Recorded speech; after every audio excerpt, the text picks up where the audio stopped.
Welcome to Geek on Film with your hosts, Robbie Holmes and John Hosch.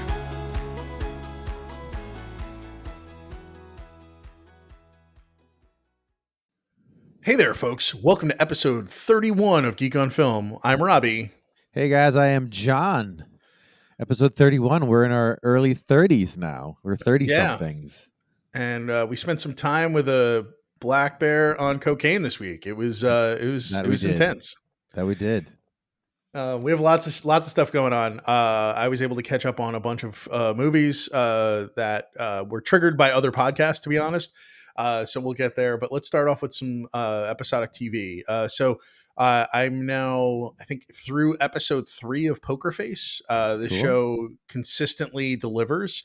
I think from what I understand and listen to some interviews, almost every episode is basically a standalone episode once you understand the premise. So once you watch episode 1, you can almost watch anything else in the season, I think, up until the final episode in any order you like. It doesn't really have a narrative through line that is anything other than Charlie is Charlie. Right. And I think that's really unique, right? This doesn't feel like standard television fare that we get in the 2020s. And this is the we started talking about this last week. This is like the murder mystery aspect. Yeah. So this one is the one where Natasha Lyonne plays Charlie, who has the ability to call can feel when someone's lying, right? So you have to just accept that as sort of like a premise that she has this natural ability where, if literally I said, like, my name is John, she would be like, bullshit. And that's how, that's what she does in the show. Like when somebody lies, you often will hear her mumble bullshit. Like it's funny that is the way that this comes out. And every one of them is, she's sort of a weirdo that has this natural ability, but this never ends up with like, I'm going to put this person in front of the police, right? Like, so the justice in this show is not always about like the person is going to be arrested. And I think that's one of the interesting plays here is it's not like a police procedural. It's like justice is the actual answer here. And justice is by her definition sometimes, right? Like sometimes it is like, let's lead the police here or let's end up in a situation. But like at the end of the first episode, some murder happens and she sends an email to like FBI at FBI.gov, Oprah at Oprah.com. Like it's just really funny. Some of the like showing us that it's not always about like the police getting involved and providing criminal justice here. And I think it's almost always going to be about like her affection for those outside of society and protecting them. In the third episode, we meet up with like a Texas barbecue place, and somebody's basically radicalized by watching Ocha. Oh my gosh.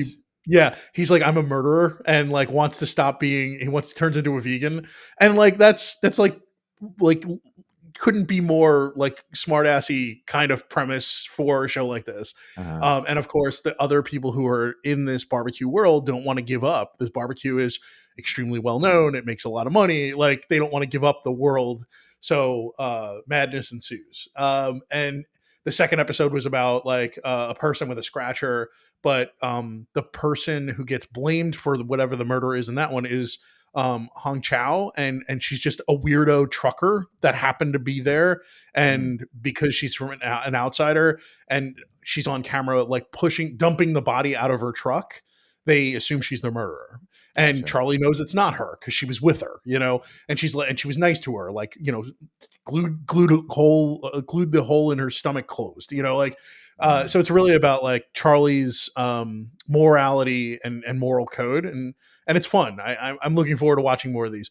I think one of the things I keep hearing people talk about is this is the kind of show that could become a place where like really high-end actors and directors get to go and like be the main character, because Charlie's not really the main character, right? Like you get like a 20-minute setup of like the murder, so like the guest of the week can be like really the star, and then like Charlie comes in and figure it out. It's like Love Boat. It's like how Love Boat was back in the day, right? Like where the guests are, or Fantasy Island, where the guests are the star, and then you just have the narrator, or like something like that. So, well, and the other one is like, wouldn't this be awesome if this was a place where like good directors could go and just direct one episode of television, right? Like, sure. so I love that idea. Like, here's like an A-list celebrity, actor and director, and they come together and they're like, I have an idea for a crazy episode. Like, Mhm. that's fun, like it feels like it's a chance for people to come and play and to like do one episode of television, no further commitment, like Yeah. I have time in my schedule, like I can go do this for a week, Mhm. that's pretty cool. Yeah. I so that's sort of Poker Face. I'm gonna definitely keep watching. It's one Yeah. that my wife and I are really enjoying a lot. I've really dug into the Interview with a Vampire on AMC Plus. I am all in at this point. I've caught up all the way through the end of season one, so episodes 4 through 7.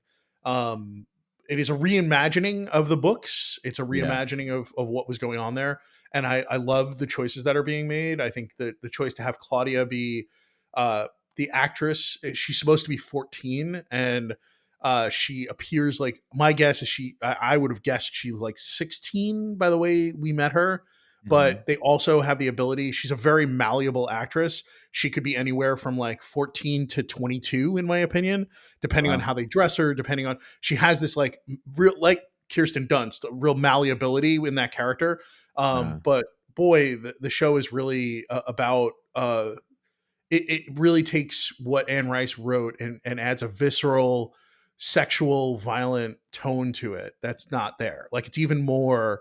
It's like hitting the gas on what Anne Rice was writing about. Like it's much more like, it's much more sexual, it's much more queer, it's much more violent, it's much more, and I actually really like it. Like it feels Yeah. like it's much more true to the sentiment of what she was going for.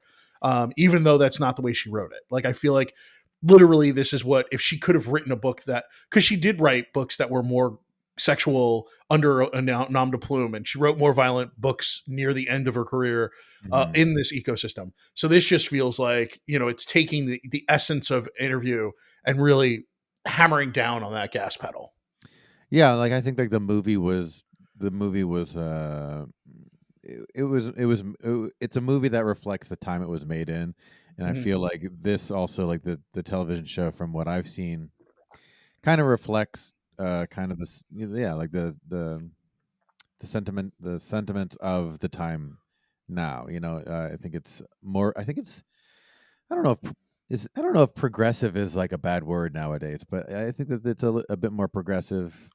um yeah, and, yeah, I'm enjoying it. I haven't kept up with it, but, it's something that, like, if it were on, I'd be like, "Oh, yeah, definitely watch that." Yeah, it's been sort of a bursty for me. I feel like I've watched like it almost gave me the same sense of like reading Walking Dead, where I needed to like scrub my brain a little. Like the Mhm, violence is so violent. There, it's amazing how harsh. Like the mhm, season finale has an amazing sequence where they're about to leave New Orleans, so they're having a big party, and that is basically like I literally said to my wife, like, this is about to be a bloodbath. Like they're right. going out big, right? Like, so there's some real harsh violence in that episode that I was surprised that they pulled too. Like the level of visceral violence was pretty Mhm. impressive. But yeah, I'm really enjoying it. I'm all in. I will probably now start the Mayflower, which I really, that was a book series I think I only read the first book of. Mhm. So it'll be nice to not have as much in my head knowing where it's going. But there's a really great reveal at the end of the final episode that leads towards what season 2 is going to be. And it really made me, I like literally said out loud, like, I can't believe this. Like, it's been right there the whole time. It's so like I had a really great, like, oh my God moment at the end of the season, which I think is really cool. Cool. You don't expect that out of something that's like a 30-year old story being Mhm. adapted, that you're, and I've read all of those books. Like I've read, I don't know, like 5 or 6 of the vampire novels, Mhm. all the way up through Memnoch the Devil. And, so it's cool to be surprised. And the show Cool. absolutely surprised me. Nice. And from one vampire, story to another, you finished the first season of What I We Do in the did. Shadows on Hulu? Yeah. So I watched the final 2 episodes of the season this week. So that's the orgy and what's the last one? About ancestry. Boy, this show is so much fun. It's ridiculous. It's the like I think I keep joking about the fact that like my wife calls Big Mouth the filthy kids. She's like, we can watch the filthy vampires. This Mm.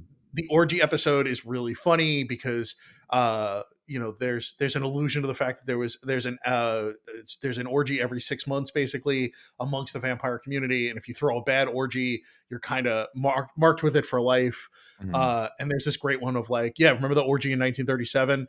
And she's like, yes, and she won't name the person who did it, and then her husband is just like, Mike, that guy's the worst, and she's like, yeah, Mike sucks, right? And it's just so funny, like that they live in this really strange in between world of like trying to be vampires and also the humanization and the silliness of Yeah. Taika and Jermaine Clement. Like it, the last two episodes really hit on all cylinders for me in season one. The orgy and then Ancestry is about Guillermo takes Nandor's DNA and submits it to like ancestry.com and finds out he has like 200,000 relatives, right? Because he had like 37 wives. And Mhm.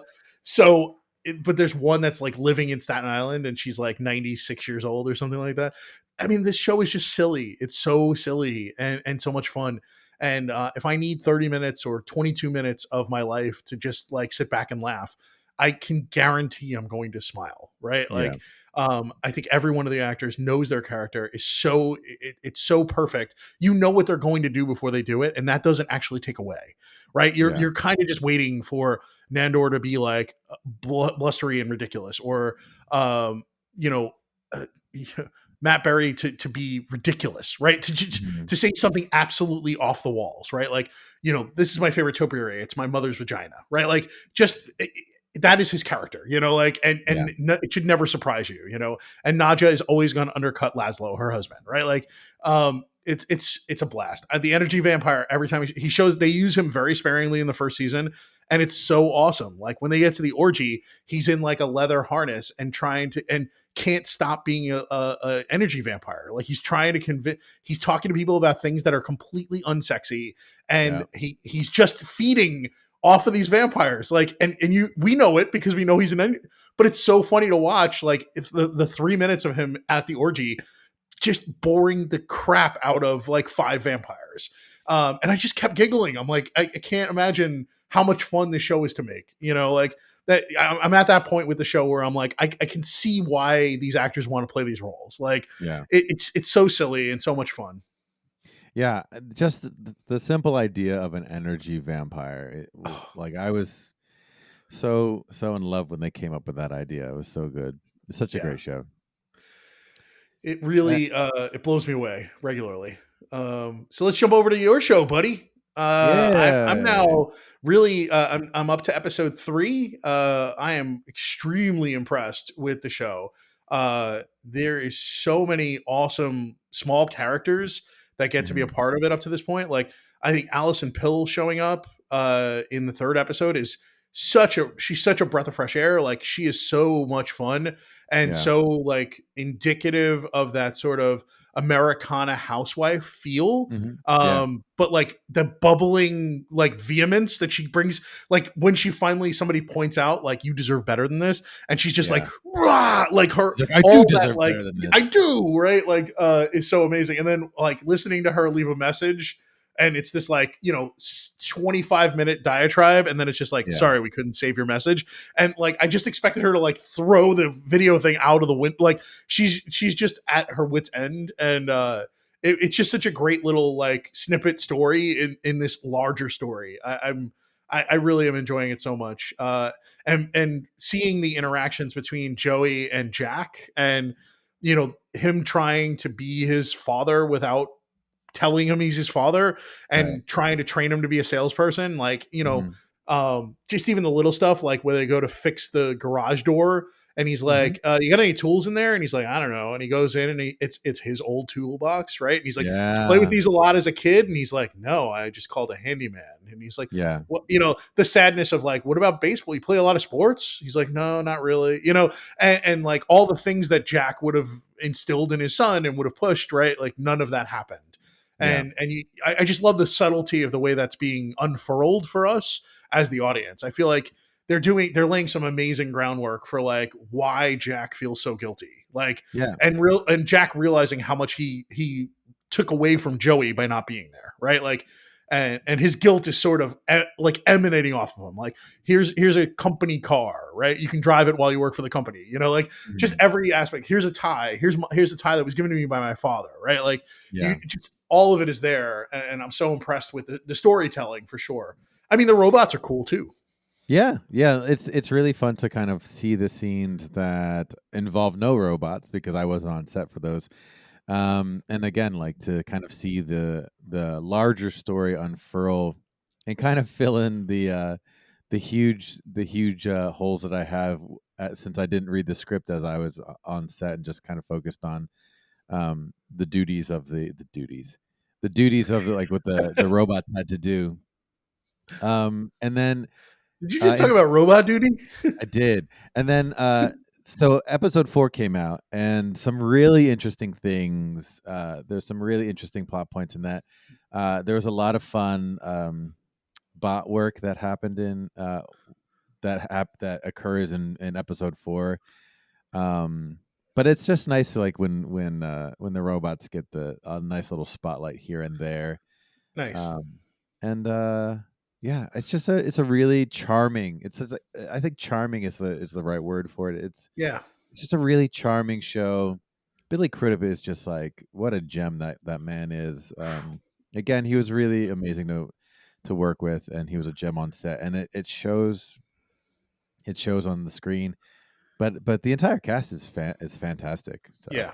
I mean, Hank Azaria is having a blast. Like, yeah. you could just feel every scene with him, especially the scenes between him and what's her name? The woman who is running the company, Shirley. Hmm. Just there's so much care, and even though he's a slimy sales guy, he really loves her, and she knows who he is and still loves him, right? Like, Yeah. they're just those scenes are so much fun. And when she realizes his leg is hurt because he bought her a brooch, like, just she's just like, well, walk over here, and he's like, nah, Yeah. I like it over here, and she's like, well, you got to come over here if you're gonna kiss me. And like, he Mhm. then like has to suck it up and walk, and he knows like she's smart, she knows he's gotten his ass kicked, right? Like, and he has to sort of face it. Like, there's a familiarity in those characters and the way they're being portrayed by the actors that is Mhm. really amazing. Like, even the back and forth between Shirley and Jack, right? Like, the way that like she's believing in him, and he has to constantly push push her away from doing the right thing, right? Like, Mhm. the advertising one is really interesting, right? Like, he's like, you don't know what you just did, right? Like, and it's almost his internal monologue, like, not her, right? Like, Yeah. we're grifters, like, we can't take this on, right? Like, we got to get Yeah. the hell out of town, like, and it's all on his face when he sees the ad, and he's just like, shit, like, oh man, yes, this is the right thing for the business. Oh man, you don't know what our business is like. Yeah. And it runs across Billy Crudup's face, right? Like, you can feel every emotion going at once. Yeah, totally. Yeah, I'm really happy with the show so far. I'm really enjoying it, and it's seeing it from like almost from the audience point of view. It's coming out really well. I'm so excited. So Yeah, it's a blast. It's the way I would put it. I'm really excited to watch it when we have time. And this week we just didn't get to it because I mhm. I was watching so much other crap because I'm insane. But we'll definitely watch this newest episode.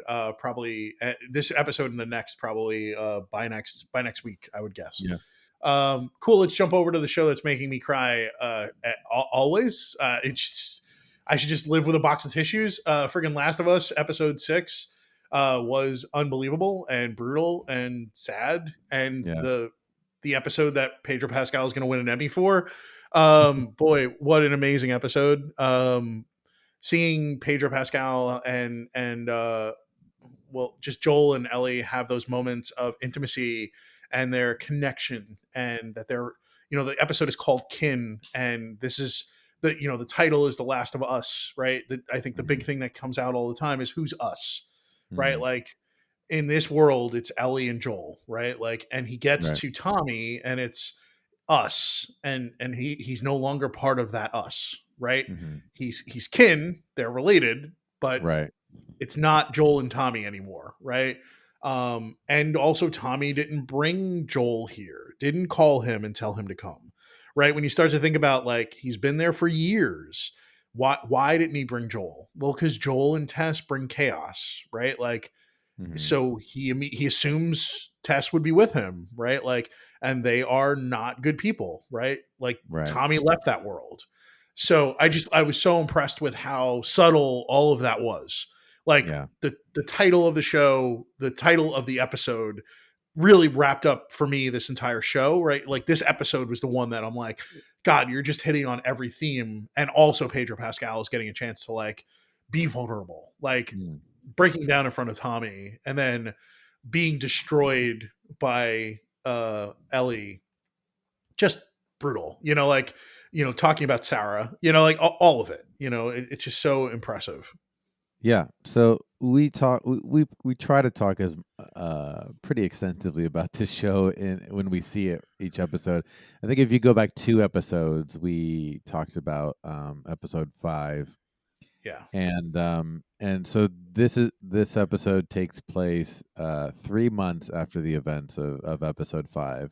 So we've jumped in time 3 months, and I think the thing that really stuck out to me was you you you you actually get a feel of a change in the relationship between Joel and Ellie. And we kind of like they don't we miss out on that like that journey to get into a more comfortable space between the two of them, but it's really great to have the end result and like they're more familiar with each other, they're more caring for each other and we kind of we saw the beginning of it with up until episode 5, and then in episode 6 it's like yes, we to me they seem simpatico, Yeah. and that was really nice.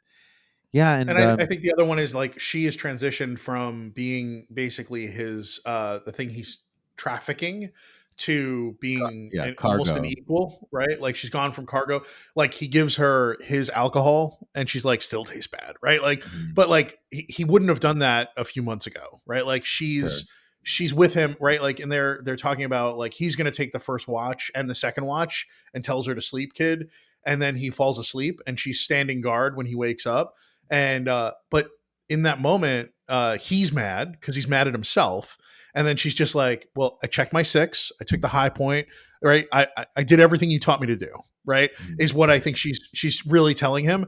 And like, and then he's like, well, you should have woke me up. And she's like, this isn't right. And he's like, well, you shouldn't have fallen asleep, right? Like she's starting to give him back a little bit of like, I can help, right? Like it doesn't have to be you protecting me all the time.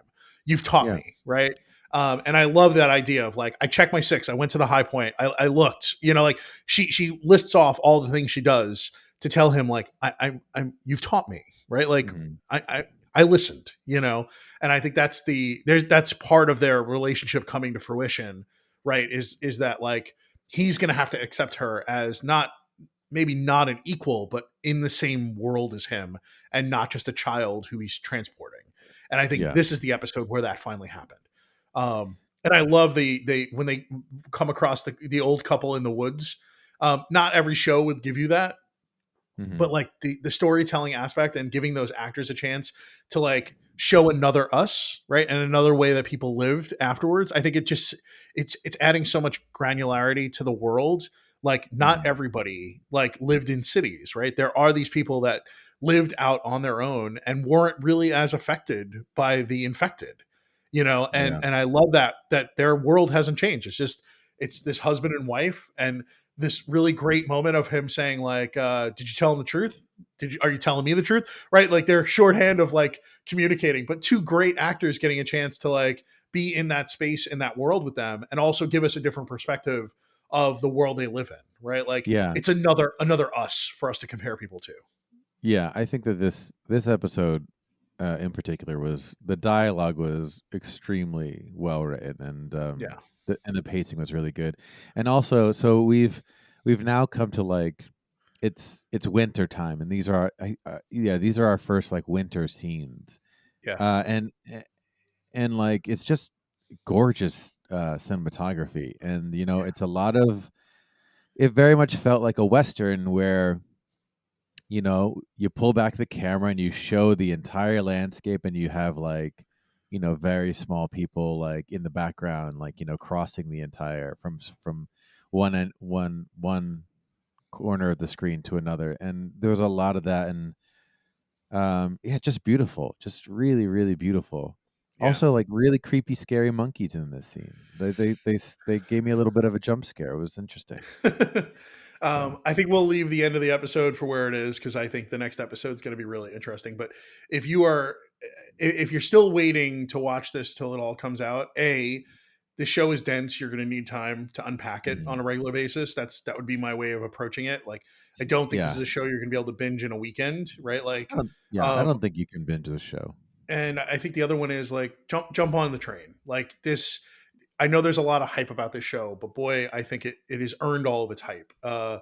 I cannot believe how good this show is, and we're so far past how far I played in the game that now I'm so excited to not be constantly having that comparison point in my head. And Mhm. I'm really excited to see the next episode because I think the next episode is going to be a retro episode Yeah, showing it us where seems like a Ellie came from. flashback. Yeah, Yeah. so I'm excited. I couldn't be more excited for this show. It's really powerful. Yeah. All right, Let's let's jump over to some movies, buddy. yeah, let's transition there. So, first up, this is a bit of a older movie. This came out in what, like 2006 or something like that? Yeah, 2006. You were correct. So this is But the Bong Joon Ho movie called The Host. So it's a monster movie, basically set in Seoul in the Han River, and the movie opens with military people and pouring lots of chemicals down the drain instead of properly disposing with them, and then that apparently creates this creature that is like a giant fish with tail and legs and all kinds of things. it's But gross. It's a pretty creepy design. Yeah. it is. I was really impressed. So this is back in 2006. I don't think this had a huge budget, and they pulled off this extremely well written and really like visceral movie about a family in the middle of this like monster attack, and the monster's sort of taken over the area around the river, and it Yeah. kills a bunch of people, and the government gets involved, and it's just really impressive to see sort of all the DNA that eventually leads to Parasite in this movie, like the family interactions, the shining spotlight on Korea as a country, and Mhm. this area right around the river, and shooting in the tunnels. There's so much of it that feels like directly influencing his future visions. Yeah. Well, when this movie came out, it was huge in Korea. Like I think 40% of all Koreans saw this movie or something like that. It was like Wow. a huge kind of it kind of strapped a jetpack, I think, to his career in Korea, and um uh Bong Joon Ho, like for people who don't know, he wrote Parasite, he directed Parasite, which won many awards before, and he also wrote Okja, which came out on Netflix here, and Snowpiercer is something that he also wrote. Yep. But this is kind of like this is the thing that kind of like started everyone's eyes on him. Um, yeah, yeah, it's really enjoyable. It's like kind of his version of like a kind of like a kaiju movie, but the monster is not like destroying skyscrapers, but it's also I feel like it's a very environmental movie. I think like less of it's less about a monster, which all the good kaiju movies aren't really about the monster, and it's more about kind of it's like an environmental movie, which I Yep. also think Okja was a bit of an environmental movie as well. Uh, Absolutely. s- so he kind of like finds the downfall of humanity, but wraps it around in a more digestible way, I think, for the viewer. Yeah. I think what's interesting is to take a step back and think about this. So, the movie cost 11.8 billion won, which is about $11 million US. And then it made about 89 million in US dollars. So Mm, like this was not only was this like a critical success and it was seen by everybody in Korea, it was a financial success, right? Like it sure. made its budget back like 7 times its budget, which is Mhm, really impressive for a movie like this. And I think it's really sort of him starting to build out also his troupe of people that he works with. There are so many faces here that I recognize that are in other movies of his, whether they're small parts, big parts, but like Sung Kang Ho is the lead actor in this, and you will definitely recognize him because he's been in a lot of other things. And I feel like this is the sort of the precursor, like it's like ground zero for the sort of goofy in inability to like do the right thing but giving all the shits character that he plays a lot. He's sort mhm, of silly, he wants to be better, right? Like he's trying but he can't help himself. I think there's a full nature that this actor can play that Bong Joon-ho really plays off of, and really lets him run with. And I think it's this movie wouldn't work as well without him and the family interactions, right? All the family together are really pretty impressive. I really, really loved the daughter, his sister, mhm, Bayadonna, playing Park Nam Jo, who is the national art medalist for archery. She's just so great. Like she's the in between all the kids. She's like mhm. successful, and is delivering, and the family believes in her. But like she also doesn't hate her goofy brother and doesn't hate her brother who hasn't been successful, right? Like she's like the sort of linchpin in the family. And I just think she's so stoic in the way that she carries herself because she has this discipline as an archer. I think the actress just has that energy of like you believe that she could be like a national medalist in archery. Like she has that stature for Yeah, a tiny woman. She's very like taught all the time. Like it's really interesting the choices that she made as an actress too. yeah. Yeah, it's Uh, fun. yeah, definitely check it out. Where did you watch this movie? I watched this on Mubi. So if you Mubi, you should be sponsoring us. Mubi is a service that's basically like a daily film festival. They add a new movie every day to Mubi. It is where Decision to Leave is being released in America and is on right now. It's the only place that you can watch it. So for lots of reasons, you should be looking at Mubi. I think what's really amazing is the back catalog of what Mubi has to offer is Mm, really deep, and it's like a combination of a little bit of like the Criterion Channel, a little bit like Canopy, sort of the service that allows you to interact with movies through the library services. mm. It has this sort of deep bench and curated feel, so it's like a combination of those two services is what it feels like to me. Right on. Yeah. Cool. And it's Well, inexpensive right now. Like you can get a deal for like 3 months for like $1 a month or something like that. But amazing. its streaming quality is pretty good. I'm really impressed with its app. Like they did a really great job building an app that runs on the Apple TV that I have. It really Oh, is cool. smooth and it's slick feeling. It feels like a native app. Not every app does. Like Mm, talking about like Interview with the Vampire, the AMC Plus app is clunky. mm. And what's interesting is AMC Plus includes Shutter, IFC films, right? There's like a whole umbrella, like Yeah. Sundance Now. I wish their app for the Apple TV was better. So I'm throwing a little shade at their app to say like Mubi's app is really solid. Like if its search is really intuitive, its interface is really solid. Like there's a lot of movies on Mubi and I can find them. What's not great is browsing. They don't have a Mm, great browse experience, but if you know a movie's there or you go back through the daily world, it's really cool. mm. Cool. Right on. Well, So from what yeah, for one monster movie to another monster movie in a sense. For you checked out Men in Black on Peacock? I did. So I'm a huge fan of Blank Check with Griffin and David, and they have their Blank Check Patreon feed, which is them doing like walkthroughs of films. So it's Mhm. like watch-alongs. So I Mhm. hadn't watched Men in Black and probably 20 years. Yeah. So I was like, I saw it come up in their feed, and I was like, oh man, that would be a fun one to revisit. And it was a blast. Like I literally sat with headphones on, listening to their banter, talking about the movie, but then being enveloped in how amazing Tommy Lee Jones is in this movie, and like what a rock star like performance Will Smith gives in this.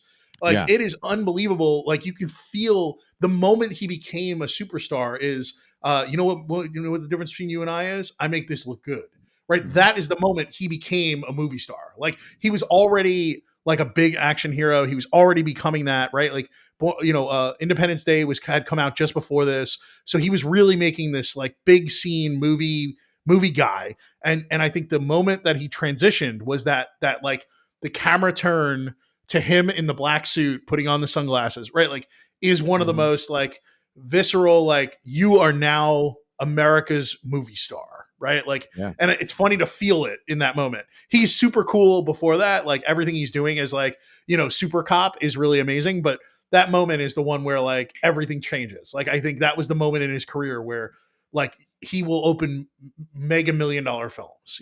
Right. Yeah. I love this movie. I loved it when it came out. I loved the song. I loved the Men in Black dance that accompanied the song. The practical effects are incredible. Oh yeah. Um, and like I don't know if I've told this story on this even on this podcast, but this is the anecdote that I love about this movie is like, like Tommy Lee Jones had just come off of doing, um, Batman Forever. Uh-huh. And he wasn't the greatest as Two-Face, and I think they cast him to be Tommy Lee Jones as Two-Face, but then he was competing with Jim Carrey as the Joker, so he was just kind of cloning what Jim Carrey was doing, and that's how they started. That's how they started while were filming this movie. Like Barry Sonnenfeld would, you know, call action, and Tommy Lee Jones would be like, "All right, what's his face? Now throw up all your flippers, ah!" And like, everyone apparently was afraid to tell Tommy Lee Jones that that was terrible, and Barry Sonnenfeld literally had to like come up to Tommy Lee Jones and be like, "Hey, so it makes you look better, and it's funnier if you think this is just kind of like." This happens every day and it's all just like matter of factly, and like that's why he is the way he is apparently in Men in Black, and he's just so good because it's like mostly just deadpan because it's like Yeah. he does this every day. And I mean, the anecdote really is Tommy Lee Jones just being like, God damn it, why didn't someone tell me this on Batman? Yeah. So yeah. Yeah, they tell a story similar to that on the Blank Check podcast, which I really loved. And one of the things they said was like he came to the table and he was kind of annoyed that Will Smith was getting the laughs. Like every laugh line was his. And Barry Mhm. Sonnenfeld was finally like, just trust me and do it sort of dry. Mhm. And then at the end of the first week, they pulled the dailies, and him and Tommy Lee, they went into his trailer and they watched it. And at the end of it, he was like, "You were right. Just tell me what you're the director. Tell me what you want me to do." Mhm. And it was really this great moment of like watching the dailies and seeing how him playing off of Will Smith, because Will Smith is he's like a cartoon at the beginning of the movie, right? Like, and seeing this sort of very like stoic, quiet, like unaffected version of Tommy Lee Jones is so important, but also so funny, right? Like you think that Will Smith is getting the laughs. It's not Will Smith. It's 100% Tommy Lee Jones gets the laugh almost every time, right? Like, and his delivery being so deadpan is what makes it work. And so many of the lines in the script are really are laugh out loud funny, and it's Tommy Lee Jones just not intonating in any way, shape, or form. Like Mhm. he couldn't. The flatter he can give the line, the better, right? Like, and I think that's amazing. Yeah, the movie's so good, and so many like amazing moments in the film that you will never forget. Like the galaxy's on Orion's belt. Like as soon as I heard that phrase, I was like, I immediately jumped back to like the ending of the movie, and I'm like, oh yeah, like Mhm. it's part of our DNA. This is one of those movies that like I can't get out of my head, and it came out in what was it, 97. So I would have been 23. I probably saw this in the theater. I know I saw it a lot on DVD, and Right. on streaming, right? This became sort of a perennial streamer for a while.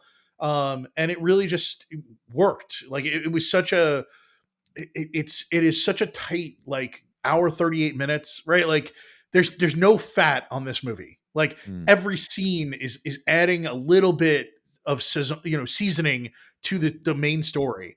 And I'm just so impressed with how vast the story is and how lean the script is. Like they really the tight lens on this movie without it feeling constrained. The movie feels way big, but it's 138 minutes, right? Like we're in and out in a short amount of time. I would kill for more 138-minute movies today that had this level of Mm. depth. It's kind of a modern like sci-fi classic. I think it's pretty impressive. So Absolutely. I was really excited to revisit it. Yeah.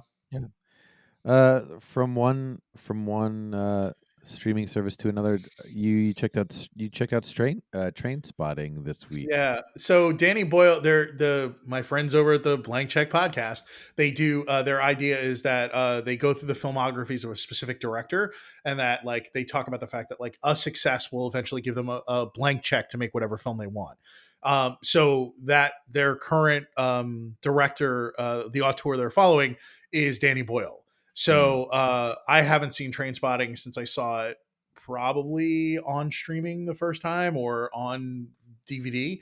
And I was really put off by this movie. And I decided to go back and give it a try many years later. Mhm. I so Train Spotting came out in '96. It really is in that world of movies I felt like I would never revisit. And listening to them talk so passionately about this film, like David, who's on that podcast, was living in the UK when this film came out, and like the visceral nature of how it captured the sort of 20s somethings 19-year-olds. This movie, Danny Boyle has said this movie's not really about drugs. It's about the follies of youth. Mhm. And I think getting a chance to revisit this movie and see it through that lens really had an impact on me. I wasn't very high on this movie before I rewatched it, and then revisiting it, like No Ewan drug pun McGregor. intended there. Yeah, Ewan McGregor is like on fire in this movie. He's just every frame he's in, his like piercing blue eyes and that like stubble haircut. One of the things they talked about is they weren't sure he was going to play the main character, and his girlfriend at the time I think was a nutritionist, so they weren't sure he was going to play Renton, and he stopped drinking beer for like 6 weeks, and he ate well, and he like dropped all this weight and showed up I think to the first day of the shoot in like his girlfriend's jeans and like a child's tee, and shaved his head. And then like the director, like Danny was just like, yeah, you're Renton. Okay. Like it's really what it came down to. Like he wanted that role, and they were like, I don't know if you can pull it off. And so there's some like real myth making about this movie, but this movie has so many amazing actors that went on to be in so many other things, but it's Yeah. also sort of ground zero for capturing the drug scene and the underground scene in the UK, and the feeling of what it was like to be there in the mid '90s. Um, yeah, I still don't love this movie, but boy, I'm very impressed with what Danny Boyle was able to create. I think the funniest thing I heard in that podcast was the editor who edited this film kept getting the dailies sent to him back in London. And he's like, man, this scene is amazing. Man, this scene is amazing. And after like a week, he was just like, I don't see a through line. And Danny Boyle Mm. was like, "We'll figure it out and edit, right?" Because it's based on a book, and it's sort of a bunch of vignettes in the book. And Danny Boyle basically told the editor, like, "Hold on, we'll figure it out together." Right. So he kept shooting these like amazing banger scenes, and then coming back and saying, like, "How do we thread this together and make a story out of it?" Did you And I just think it say was a very smart banger? approach. Did Yeah, you dude. you just use the Listen, word I'm cool and banger? hip. What are you talking about? At 48 years old, But this movie I think definitely skyrocketed Ewan McGregor's yeah, career. But there are so many great actors in this movie. Just like, like at a quick glance of like the IMDb, like I love Ewan Bremner's work as a character actor. Johnny Lee Miller went on to do some really great stuff, and then he had some good success on television. Kevin McKidd, loved him in Rome, and then he's been a mainstay on or he was a mainstay, spoiler alert, with Grey's Anatomy for forever. And yeah, there's just like tons of great actors in this movie. And I Oh think yeah, like I mean dude, Peter Mullen. I mean, Peter yeah. Mullen as Mother Superior. Like, And like I feel like without this movie we wouldn't get movies like Lock, Stock, and I don't know oh if yeah, like Guy it's definitely like the DNA of those films came from yeah, this movie. I feel like this movie inspired Guy Ritchie a whole bunch. Yeah, and I think it's also interesting to like the takes of these like auteurs coming together at that time of their like they're going to take on the industry, right? Like it's Danny Boyle here, you've got Quentin Tarantino in the U.S., Robert Rodriguez, right? Like Mm, they have this. There's this like something in film culture was like screw you, I'm going to make my film. mhm, And you know it's gonna be visceral and disgusting and gross and like all those things, but like we're going to show real life. And there's an interesting aspect of that, like all these films were coming out of the same time period. And you know, I think it's a lot of influence of like, you know, the slackerization of film, right? Like this early indie like push through that like film doesn't have to be stodgy, right? It's revisiting the sort of 70s aesthetic of the people that we look back on today as like these auteurs that were like great thinkers, like the Francis Ford Coppola's, the Scorsese's, but they also just made the movie they wanted to make, right? Like Francis Ford Coppola almost didn't finish, you know, Apocalypse Now because they were so much in the red. Like they were shooting forever, right? Like this crazy drug addled time that they spent, you know, making that film. I think this is sort of it has been influenced by all those stories. And I think all these films at this time are sort of influenced by like the punk nature of the 70s film scene that people didn't realize was going on.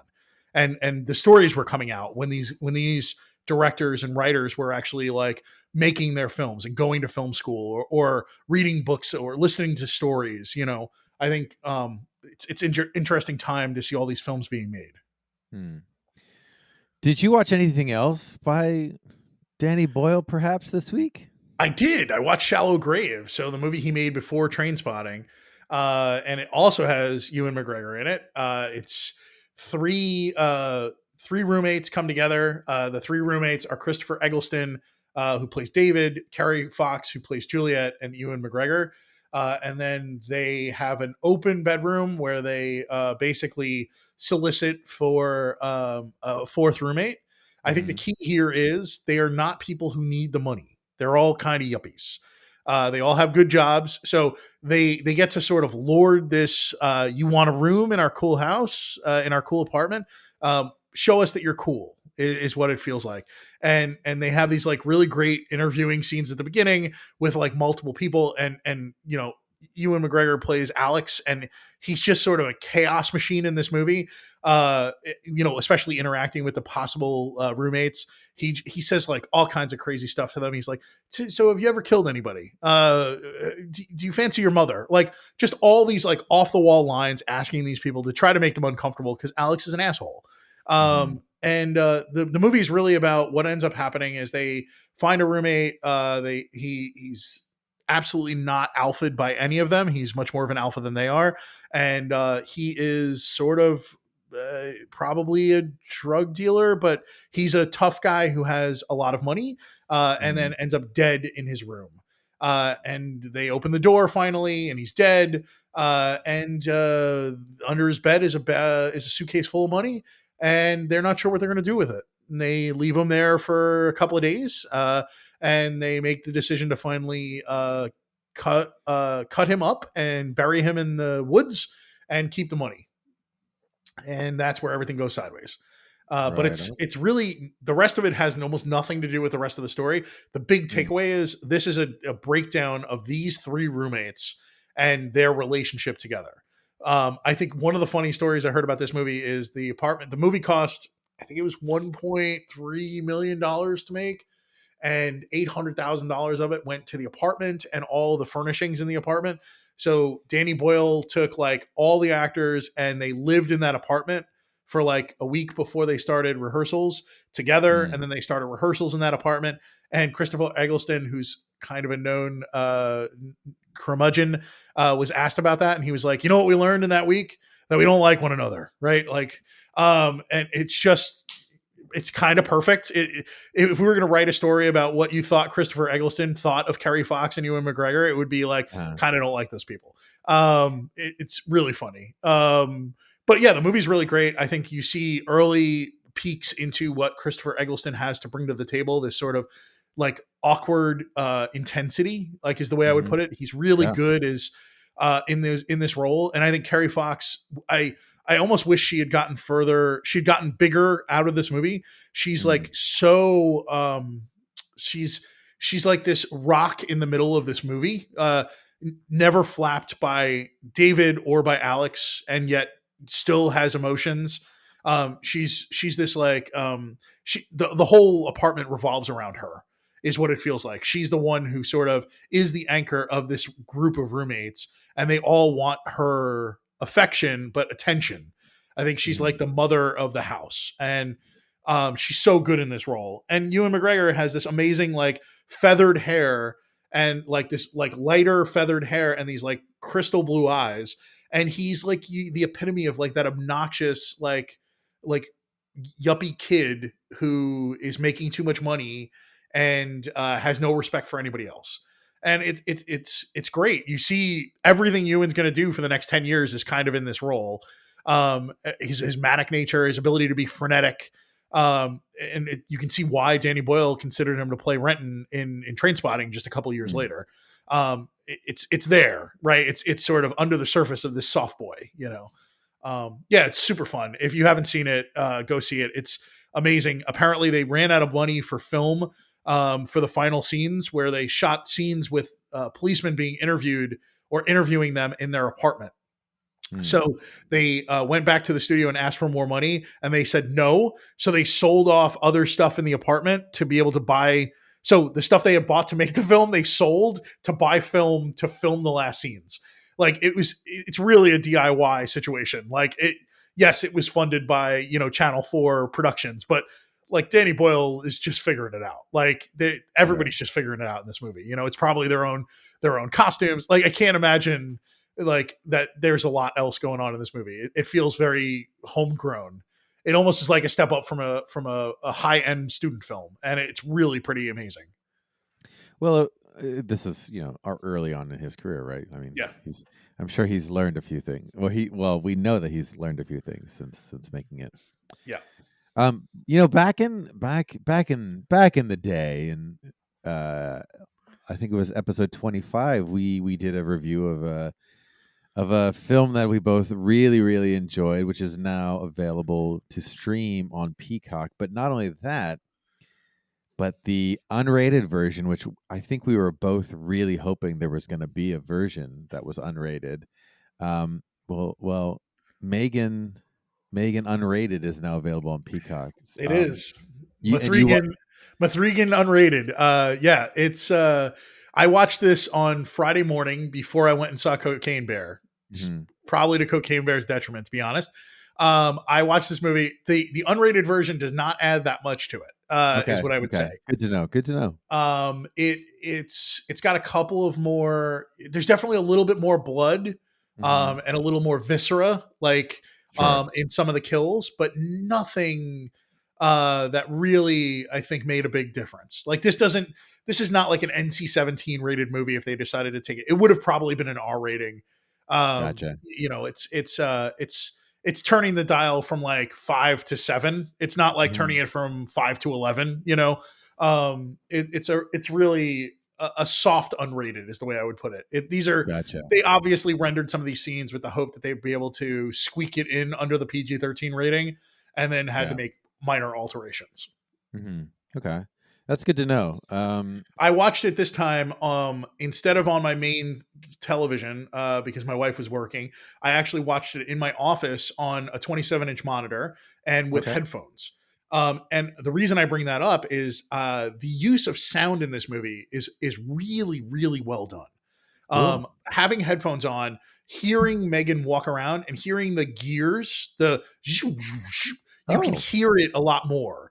cool. And I don't know if they just tweaked the sound for the release to streaming, because I didn't Mhm, watch the regular version of Megan, but the other one is like the little things that are obviously cueing us into sounds. The mhm. barking of the dog is very localized and Cool. is sort of constantly present when you're at the apartment at the house, Mhm, which I really like. And then the use of so when they go to the lab where they create Megan for the first time, mhm. the swiping of the door, the ding, and Yeah. that becomes important later, right? Because when Megan at the end basically ties someone up with a string and then sets things on fire, like opens the gas canister, you hear her leave the room without seeing her leave. So they've done a really good job of setting up all the sounds that make a difference. Cool. So I was really impressed by the choice of the sound directing that is happening and the choices in the background. They really used the sound a lot better, in my opinion, when you had headphones on. It didn't have as big an effect on me in the theater, but I also might have just been my first watch and I wasn't paying as much attention to like those Mhm. details. But this time coming around, I'm kind of impressed with the choices they made sound wise. And it's just a really fun movie. Like Yeah. it's a modern take on Chucky. She's going to be around forever. We're gonna have Megan movies for a long time, is my guess. Yeah. I loved this movie. I thought it was really good. You should go back if you haven't listened to episode 25 where we talk more in detail about it. But I'm glad that it's available now on streaming because my wife definitely wants to watch it. She missed it in the theater. So, yeah, maybe we'll do that today. Yeah, it's a Um, blast. Go back and visit it. It's yeah. hard to have any complaints about it when it gave you exactly the movie you wanted. Like, Mhm. Yeah, they um, definitely delivered yeah, on what they promised. So it's okay. let It's us go time. from let us go from a killer robot doll to a hopped up on cocaine killer bear. So Cocaine Bear came out earlier. Well, it came out last week on last Friday. Yep. It's overperforming in theaters. It majorly knocked Ant-Man and the Wasp: Quantumania out of the number one spot. That movie, unfortunately, I think is reporting the highest plunge Yeah. from opening weekend to second weekend, Yeah. Of a and $100 million opener, it's the largest drop. yeah, and Cocaine Bear is just basking in that number one spot right now. Yep. This is directed by Elizabeth Banks, an incredible actress, really great director. I really enjoyed her Charlie's Angels, actually, that she Mhm. directed. We can thank her for Pitch Perfect because I believe she didn't direct the first one, but she produced the first one, and Yep. she's one of the reasons that got made. And she So, directed the second one, Pitch Perfect 2. yeah, and yeah, um, this is written by Jimmy Warden. Stars Kerry Russell, Alden. I can't pronounce his last name, but he. I'm gonna try. Enrique? Is it just Enrique? It Uh, looks Alden Ehrenreich. yeah, but like it looks on the page so intimidating, and then when you say it, Yes. you're like, oh, that's. And who else? O'Shea Jackson Jr. is in this, Yep. and R.I.P. To um Mr. Ray Liotta, because I Yep. believe this was his final performance It before he was. passed on. Um, yeah. I mean, can I give the synopsis? I Do you mean, the want to? synopsis You is want to? I'll do the synopsis. So the Okay. synopsis is there's a plane flying over Wait. and 1985. Let's remember the yes, year. The year is 1985. the The year 19 of our Lord 1985. the war Uh on drugs in America is super high. super high. This is the time of scrambled eggs, scrambling, Johnny Depp, not yet Rachel Lee Cook. This is your brain. This is your brain on drugs situation. Yep.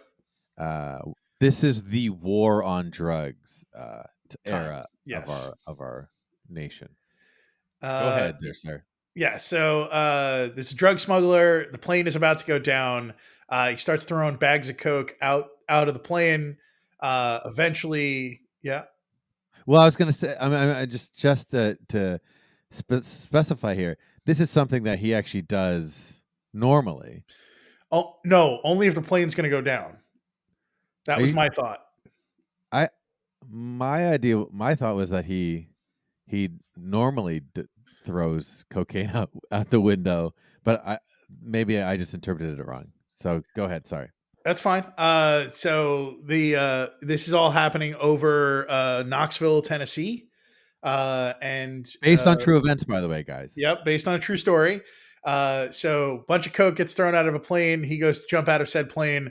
As he jumps out of the plane, hits his head. Chute never opens. He smashes to the ground. Hilarious. That is how it opens. We then cut to some hikers seeing a bear acting a little weird. That bear eventually attacks and kills the woman. Uh, the man is Eric Redbeard, which made me laugh very hard.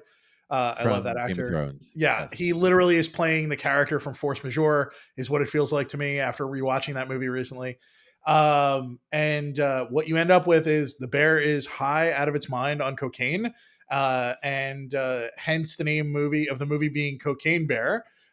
We meet a family, a daughter and mother, Carrie Russell, and the daughter being played by, please hold, it's Brooklyn Brooklyn Prince. Prince. She's fantastic. If you've seen the Florida Project. Yes.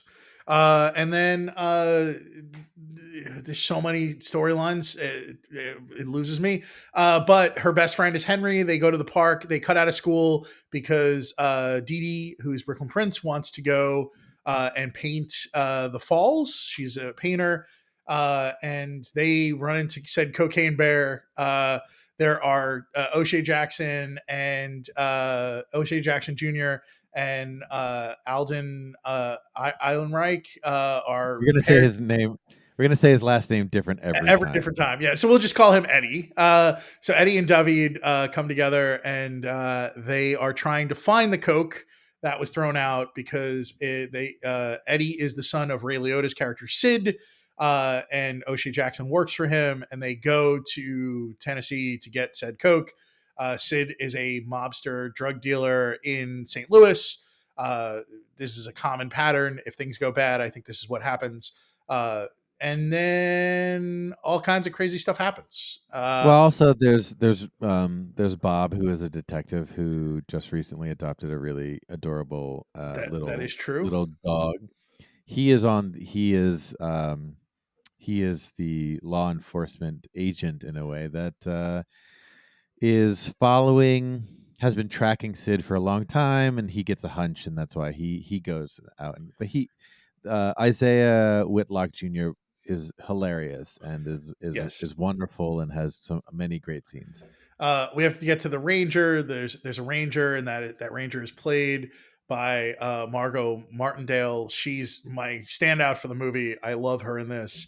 Mm. Her and Jesse Tyler Ferguson, who plays Peter, who is the inspector for the parks to make sure that the animals are safe.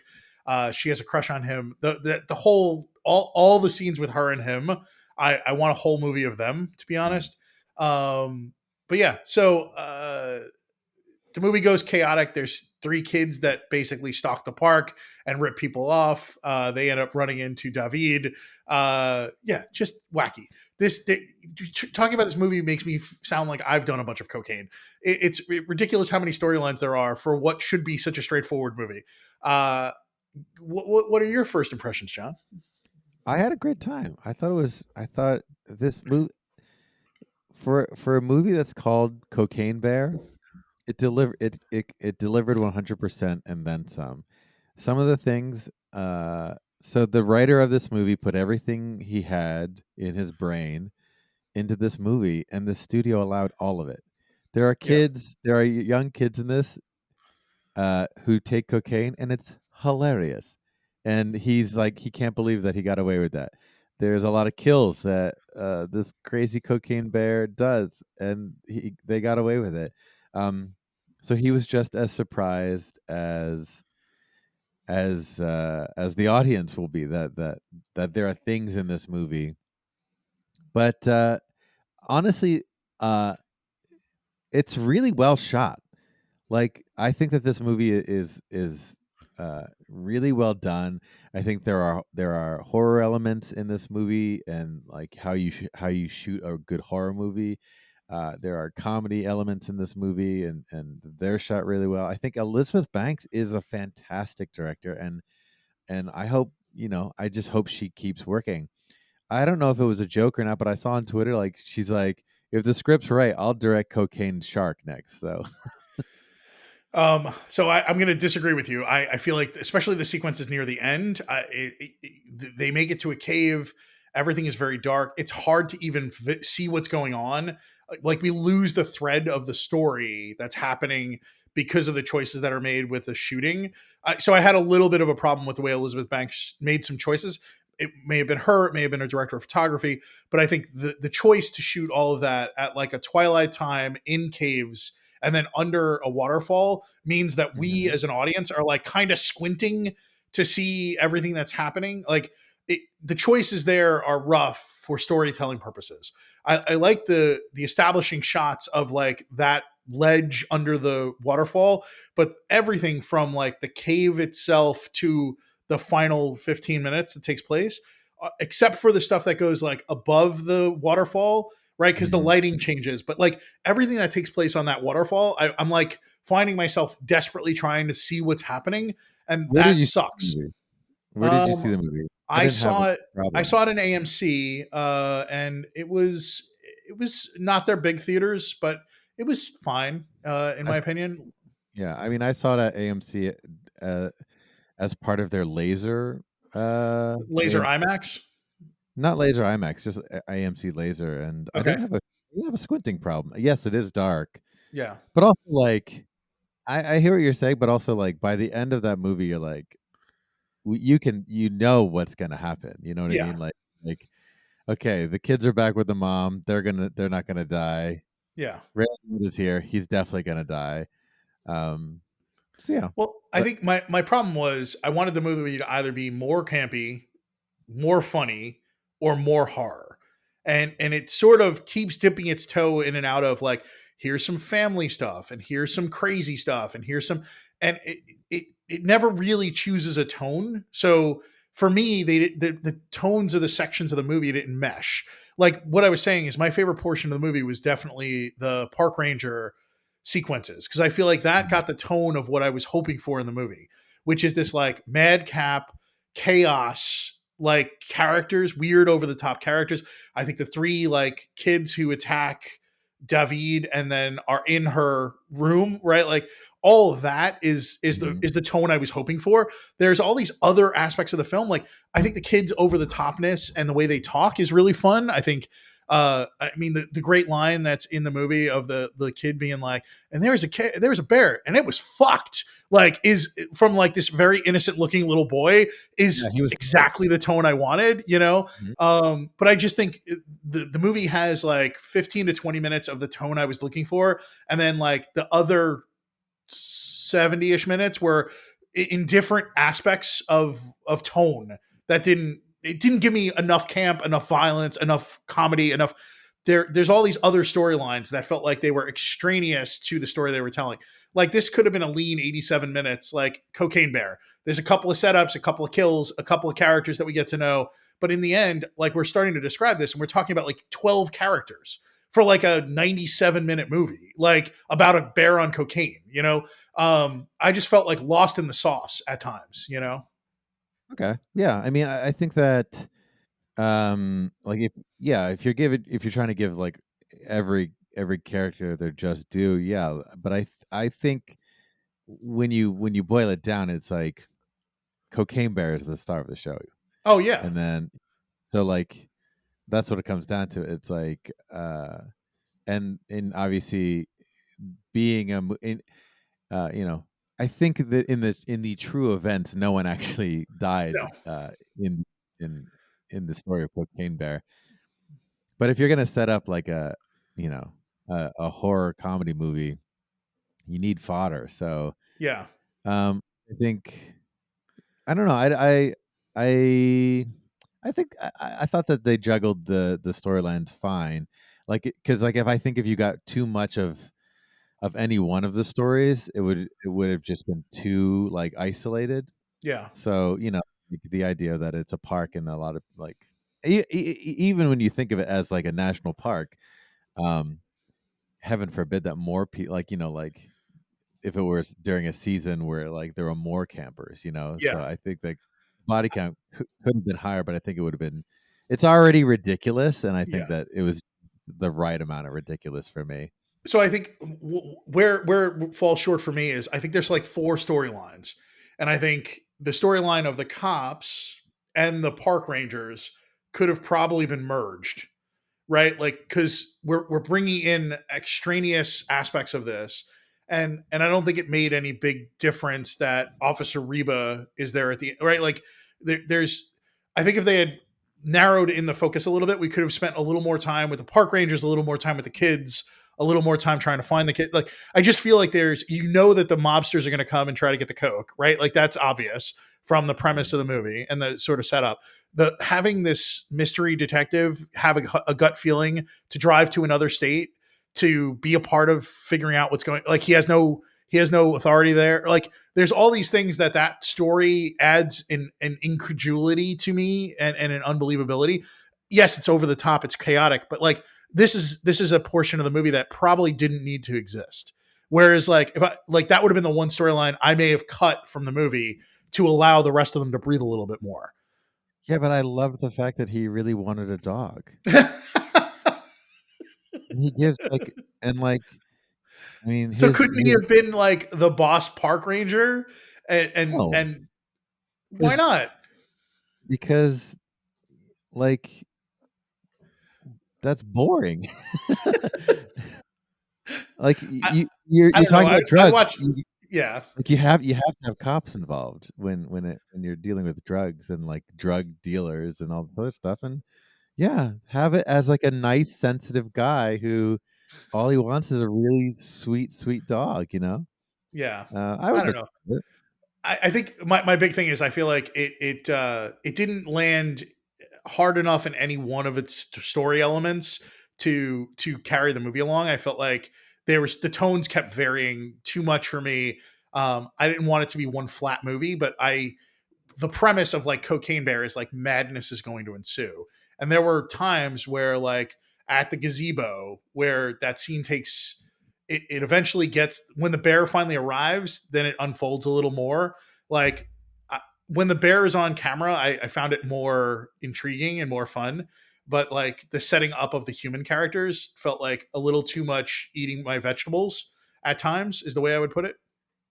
You didn't think it was hilarious that like they actually had a standoff and then he actually went for his gun and he shot him in his hand and it skipped a finger somehow and then they actually pointed it out. Like, I don't even know how he skipped a finger, but it did. Like that's hilarious. And that's like I mean that's a Cocaine Bear movie to me. I think we're just gonna have to agree to disagree. I think what hurt this movie more is that I watched Megan before it and was just like, "Man, this is how to do a campy horror movie." Like, and I guess I went in with that in my mind. Maybe I'm in a bad spot of like reviewing a movie I was writing in my head as opposed to the movie they gave me, Hmm. because I just was hopeful it would be more fun, and I didn't have as much fun with it as I was hoping. Well, I mean I had a lot of fun. And Yeah. also to be perfectly honest, this was the largest crowd I've ever experienced in a movie theater since being back in movie theaters. So Wow. it was like almost to the point in like with the world we live in, like like people being unmasked and all this stuff. It was like almost uncomfortably packed. Like there was like maybe 3 available seats. Wow. Everyone went out to the movie, and this was like the most raucous crowd I've experienced in a long, long time. Like Yeah. people were enjoying making fun of Nicole Kidman in the pre-AMC, or, like just like stroke yourself off. We're back in theaters commercial. They were like Yeah. just roasting that commercial. And when Ray Liotta showed up, people were applauding at the end when it's like in memory of, or in memory of Ray Liotta. They Yeah. applauded. Um, yeah, like there was a lot of, and like I don't think anyone was hopped up on cocaine. It wasn't like that kind of energy, but there was a lot of energy in the audience for this movie that I. It's been a long time. I I mean, I like dare I say like maybe like there was a lot like honestly the first one I could think of is like when The Force Awakens first came out, that like Wow. energy of like, it's another Star Wars movie that's not a prequel excitement. Like that's the kind of excitement for this movie I experienced, and I was like, maybe I don't know, maybe that put me in like that kind of energetic mindset. But I had a lot Well, of fun.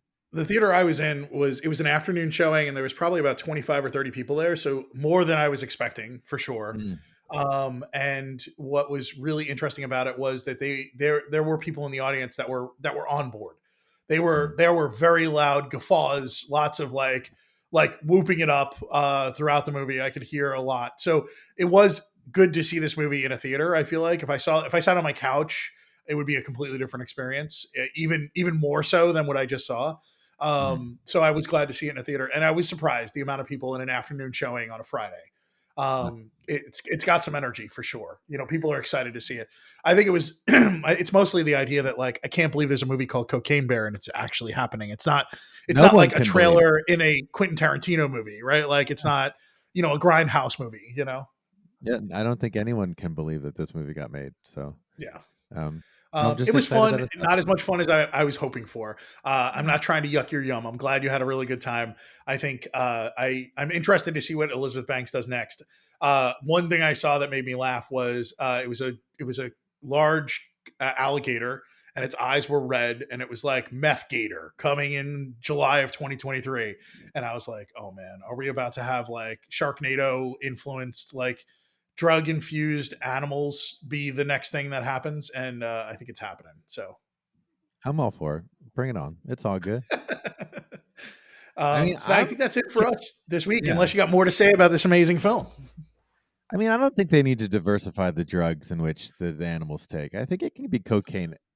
I think cocaine can be the the the I joining think there could factor be for like all. a series of movies directed by Elizabeth Banks and written by Jimmy Warden that are cocaine include animal, but I think the Totally. knockoffs are going to be like meth, anaconda, right? Like I think there's going to be some really fun ones that'll come out of this. Well, I mean, the mockbuster for this will probably be like Heroin Panda or something. I think Heroin Panda is good. So it just falls asleep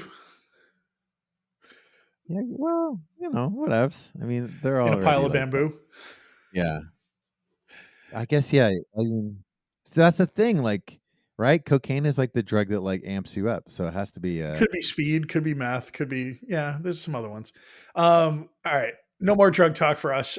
This has been maybe fun Crack chatting with Panda. you. Crack Crack Panda, there you go. there you go. Yeah, so I think next week we're probably going to be talking Creed 3. I am excited to revisit the Creed movies beforehand. It looks like there may be some like early showings at AMC if you want to be with a Q&A, just to check that out if you folks are interested in it. But I'm really excited to see what Michael B. Jordan pulls off as it is in his directorial debut. I'm hearing really good things about the IMAX shot boxing footage, and some of the choices that are being made. I've heard some early reviews on social media. I think I'm interested to see what he's able to pull off, and I'm really interested to Mm, see if this is sort of his launching pad into creating films that he also stars in and that he directs. I think he's been around the industry for a long time and has a really good sense of what film is, and I'm interested to see his take on a Creed film. I don't know that there's anybody who has a better handle on it than him at this point, so it'll be awesome to see what he learned at the elbow of Ryan Coogler for the first film, yep. or Fruitvale Station. But he's been in so many films and he's had so much of a career already. Seeing all those influences really come together in Creed 3 is an exciting piece for me. Yeah. I loved the first one. Yeah, I So think the I'm first one excited. is a masterpiece. Like yeah, I don't know if there'll be more after this one or he'll like diversify the Creed universe and look at other boxers or something. I think there was talk of an Ivan Drago and Son movie, but that might have been shelved recently. Mm. Who knows? I Yeah, mean, I'm I'm excited though. excited because we get more Jonathan Majors, right? We're in the Jonathan Majors Assance. I think we mentioned it last week. Magazine Dreams got picked up by Searchlight Pictures, so I expect that film will be out sometime in the summer. Would be my guess. Um, Getting more Jonathan Majors is a win for all of us. I Mm, think he was the brightest spot in the Ant-Man and the Wasp Quantumania film for me. He is the entire movie in Magazine Dreams. He's mm, unbelievable and devastating in that movie. And I'm so excited to see sort of his take almost on Clubber Lang in this movie, like uh, an emotional Clubber Lang, like with a relationship with the Rocky allegory. I expect this is going to be him just destroying Adonis in the first match because he's so big. Like I mm. expect there's going to be two fights in this movie. Is what Mm. I think will happen. So that's my sort of pre-writing the story. I think they'll. I'm very excited to see Jonathan Majors doing crazy stuff in this movie, and probably whooping a lot of people in the ring. His physicality in Magazine Dreams is fantastic, and he came to bear for this movie. He was ready, like shooting. He shot, I think, Creed 3 and then Magazine Dreams, so he like leaned out for Magazine Dreams. So he's bigger in this movie, I think. Yeah, I think so. I think yeah, he's using, he's got the physique and he's using it while he can. So Yeah, he's yeah, using every tool in his toolbox. There's no doubt about it. All right, this has been fun, John. Let's wrap this week. Please rate and review us wherever you find us. Find us at geekonfilm.com, geekonfilm.com on Twitter and Instagram. I'm Robbie the Geek everywhere. John is John Hoche, JONHOCHE. And we look forward to hearing from you. Thanks for listening. yeah. Take care, guys. Have a good week. This has been a Geek on Film podcast. Thanks for joining us. See you next time.